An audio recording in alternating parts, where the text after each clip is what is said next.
galera, voltamos e, bom, vamos lá. A gente tem aqui agora a norma de eficácia limitada a ser tratada por nós, né? E aí eu vou te mostrar mais um exemplo. Vamos dar um pulinho aqui no nosso inciso 32. E aí a gente vai apresentando as várias informações. 32 está aqui, ó, na telinha para vocês. 32. Olha que barato nós temos aqui. Nós encontramos o seguinte: o Estado promoverá, na forma da lei, a defesa do consumidor. Então perceba que aqui nós temos mais uma vez o na forma da lei. Só que a interpretação ela vai ser diferente, porque você encontra o seguinte: ó, o Estado promoverá, na forma da lei, a defesa do consumidor. Primeiro ponto, o nosso Constituinte garantiu a defesa do consumidor como um direito fundamental. Aqui nós temos a defesa do consumidor como um direito fundamental. Isso aqui já está tranquilo, legal? Todavia, a gente verifica que a defesa do consumidor, ela não foi, as regras de defesa do consumidor, elas não foram estatuídas na Constituição. Elas não foram definidas no texto constitucional. Elas devem ser definidas numa lei. Acho que a conjugação do verbo até ajuda, né? O Estado promoverá, na forma da lei, a defesa do consumidor. Vamos lá, vamos matar aqui alguns valores. Preste atenção. Nós temos a Constituição nascendo em 1988. Então, em 1988, a gente ainda não tinha uma lei definindo as regras de defesa do consumidor. Aí, em 88, nasce a Constituição exigindo essa lei, exigindo que o Estado promovesse, na forma da lei, a defesa do consumidor. O Código de Defesa do Consumidor, conhecido Código de Defesa do Consumidor, ele nasce em 1990, que é a Lei 8.078. Aquela lei, a Lei 8.078. Então, o legislador, ele obedeceu essa ordem constitucional, já que a Constituição exigiu que o Estado promovesse, na forma da lei, a defesa do consumidor, o legislador foi lá e criou a lei, obedecendo essa determinação constitucional. Nessa linha de raciocínio, a gente verifica que a norma constitucional, ela só trouxe a defesa do consumidor como direito, mas não falou mais nada sobre. Houve a exigência de uma complementação. E o que isso nos reporta? Temos a defesa do consumidor, deixa eu colocar aqui, defesa do consumidor, inciso 32 da nossa Constituição, como um direito fundamental, está lá na norma. Só que essa norma constitucional, ela precisa de um complemento. E esse complemento decorre do nascimento de uma lei. Tudo bem? Sem essa lei, eu ainda não tenho as regras de defesa do consumidor. Eu não tenho nada. Eu só tenho um direito apresentado, mas sem suas regras. Não sei como exercer a defesa do consumidor. Para que esse exercício se mostre, a gente tem necessidade da lei. Então a lei aparece aqui para tornar exercitável a defesa do consumidor. Sem a lei eu não tenho nada. Eu só tenho um direito previsto, mas sem aplicabilidade. A lei agora ela não nasce para restringir o direito, ela não nasce para diminuir o direito, ela nasce para concretizar o direito. Há exigência da criação da lei. Você percebeu a diferença?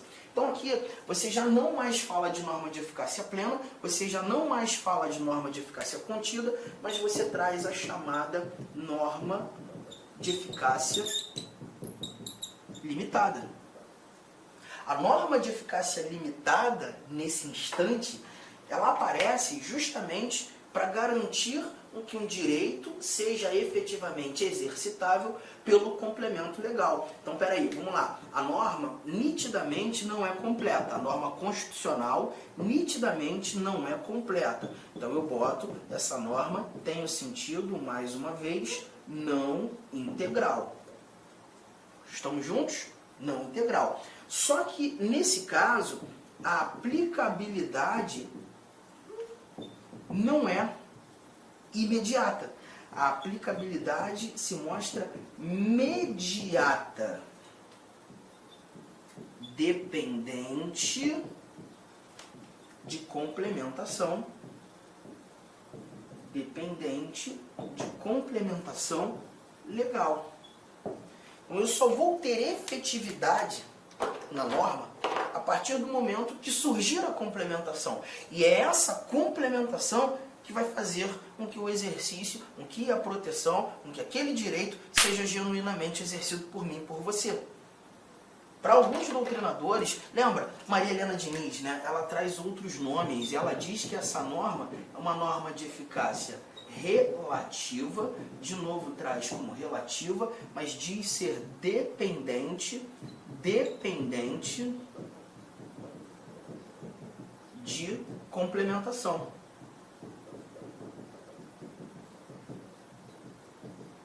Dependente de complementação. E os nomes dados por Maria Helena Diniz, eu acho nomes muito interessantes, né? Como ela reporta esse tipo de norma. É relativa? Sim, porque você vai ter necessidade de um complemento. E essa relativização, ela surge justamente para uma complementação daquilo que fora iniciado pelo constituinte. Tudo bem? Tranquilo? Arthur, legal. Estou anotando. Já dei aqui o pause, já anotei. Você tem mais exemplos? Temos, e é importante trazer exemplos. E aí a gente vai conhecendo o texto constitucional. Olha aqui o que a gente encontra nesse nosso primeiro inciso desse slide. Primeiro inciso desse slide. Nós temos aqui a abertura da liberdade de credo religioso. A abertura da liberdade de credo religioso. Aqui nós temos o seguinte, ó, olha aqui.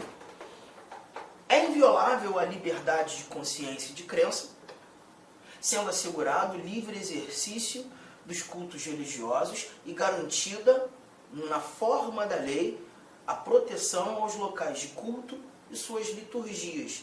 Então a gente verifica que é garantida na forma da lei a proteção aos locais de culto e suas liturgias.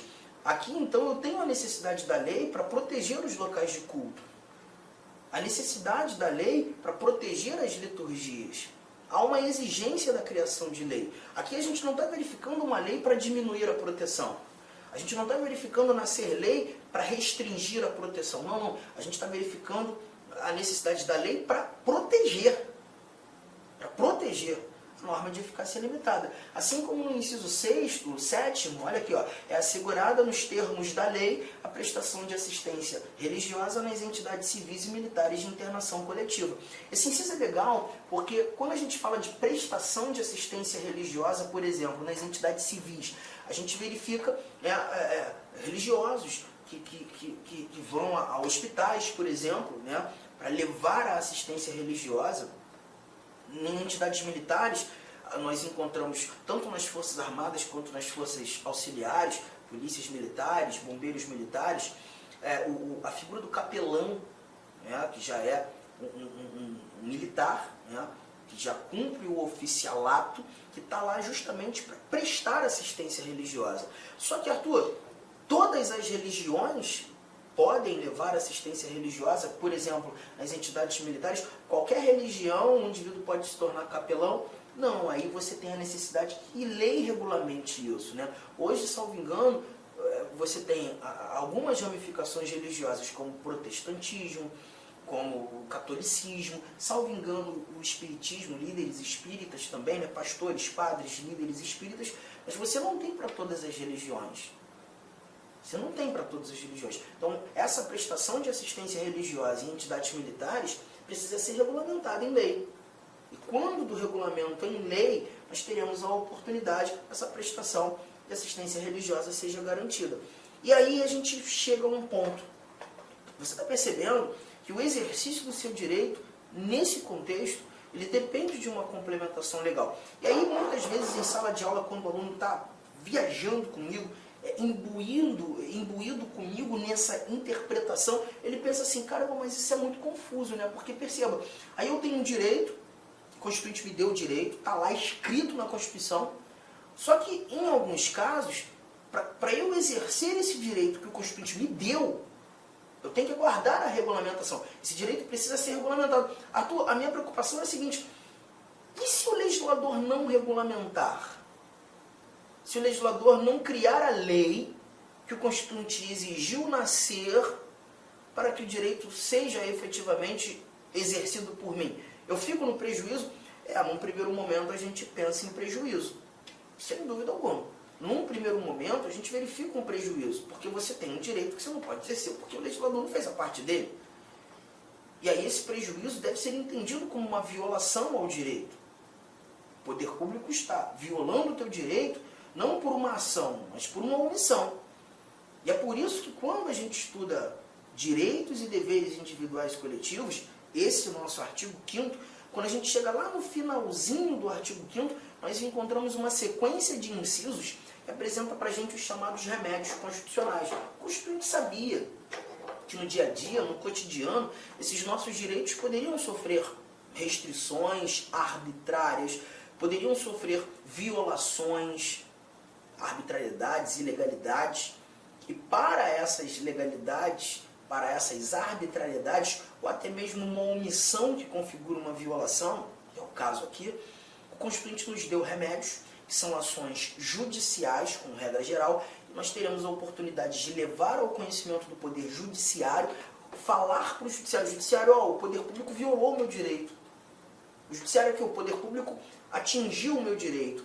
O Poder Público não fez aquilo que deveria fazer e isso me gera um prejuízo. E o Judiciário vai ser competente para resolver o problema. Os remédios constitucionais são instrumentos garantidores da boa fruição dos direitos fundamentais. Tá? A gente, quando estuda remédios, o primeiro remédio que aparece na nossa cabeça é o habeas corpus. Né?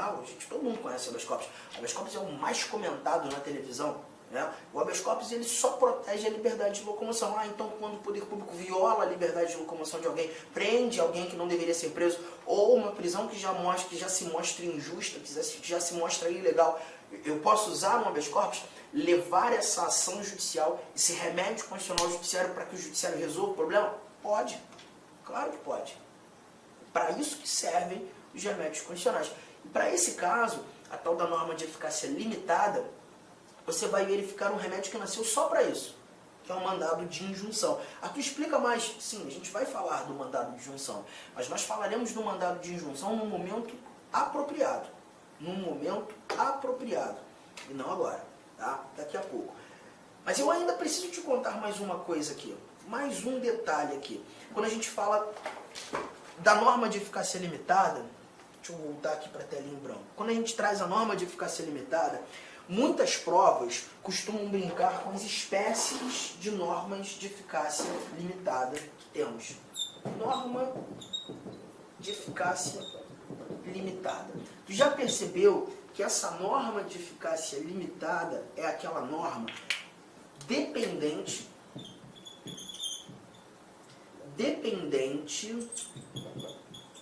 de complementação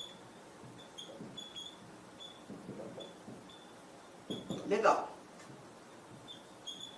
É a norma não integral, é a norma não suficiente, precisa ser complementada. Olá, meus amigos! Inicialmente eu peço desculpa, pois interrompi os seus estudos, mas essa videoaula do YouTube é uma videoaula demonstrativa para você conhecer os nossos professores e a qualidade dos nossos serviços prestados. Eu sou o professor Lac, especialista em concurso público, concurseiro profissional, que somente em 2022, eu já fui aprovado em 9 concursos públicos. É isso mesmo, estou aqui para te ajudar. Olha, se você fizer um investimento mínimo, 10 parcelinhas de R$30, exatamente isso, só isso, você vai ter acesso ao nosso curso completaço focado para o concurso da nossa gloriosa Polícia Militar do Estado de São Paulo. E eu tenho certeza absoluta que este curso você vai conseguir adquirir o conhecimento necessário para fazer uma excelente prova. Então espero vocês aqui na Lá Concursos. Fiquem com Deus, um forte abraço, tchau, tchau.